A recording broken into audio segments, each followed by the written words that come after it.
कर्म का फल और मोक्ष की राह, यह एक पुरानी और महत्वपूर्ण कथा है जो हमें जीवन के सत्य का बोध कराती है। आइए इस यात्रा पर चलें और समझें कि हमारे कर्म और मोक्ष का क्या संबंध है। एक समय की बात है, एक गांव में एक साधारण किसान का बेटा रहता था। वह हमेशा सोचता था, मेरा जीवन इतना कठिन क्यों है। उसके हाथ में हल था, पर मन में सवाल। एक दिन उसने आकाश की ओर देखते हुए पूछा, हे ईश्वर, क्या मैं कभी सुखी हो पाऊंगा? तभी एक साधु वहां से गुजरे।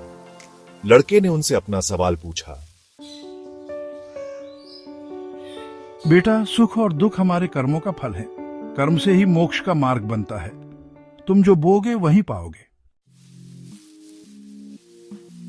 साधु ने उसे एक बीज दिया और कहा, इसे अपने खेत में लगाओ।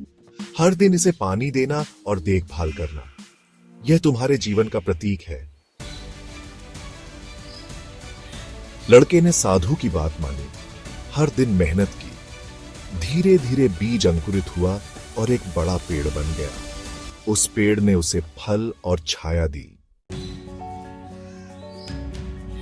गुरुजी, मैंने समझ लिया।